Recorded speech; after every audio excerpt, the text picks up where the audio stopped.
کو کیا چرچ میں جو پادری بیٹھا ہے، جن اسکولوں میں وہ پڑھتا ہے، جن تعلیمی اداروں میں، کیا وہاں ڈاکٹر بنایا جاتا ہے؟ کیا گروکل میں ڈاکٹر بنایا جاتا ہے؟ آپ علماء کے گردن میں کیوں مالا ڈالتے ہو کہ صاحب ڈاکٹر بھی مدرسوں سے کیوں نکلنے چاہیے بھائی؟ مدرسہ بنایا گیا عالم بنانے کے لیے۔ مسلم جوان ہے جو یہ کہے کہ صاحب میرے اپنے باپ کو دفن کر دیا، امام صاحب نہیں ملے تھے۔ آپ ہم سے پوچھتے ہو، ہم 1% ہیں اور ملک کی 100% مذہبی قیادت کے کام کو انجام دے رہے ہیں۔ آپ ہمارے اوپر کیوں مالا پہناتے ہو کہ ہم ڈاکٹر اور انجینئر بنائیں؟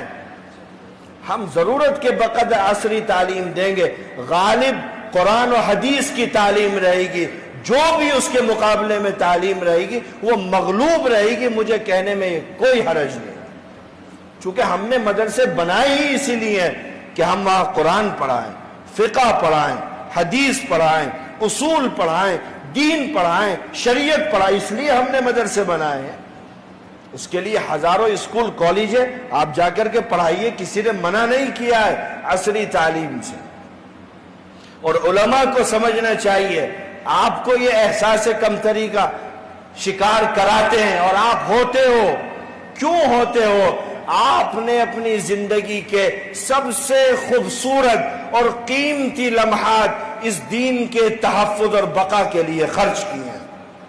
ایک آدمی کی زندگی میں 12 سال سے لے کر کے 24 سال تک کا جو یہ مرحلہ ہوتا ہے، یہ سب سے قیمتی مرحلہ ہوتا ہے۔ اس کو جہاں لگا دے آدمی بن جاتا ہے، اس کو کاشتکاری میں لگا دے بہترین کاشتکار بن جاتا ہے، اس کو کالج میں لگا دے بہترین سائنٹسٹ بن جاتا ہے۔ آپ نے وہ اپنی عمر مدرسوں میں لگائی اس لیے کہ آپ آنے والی نسلوں کے دین و ایمان کے تحفظ اور بقا کا کام کر سکیں۔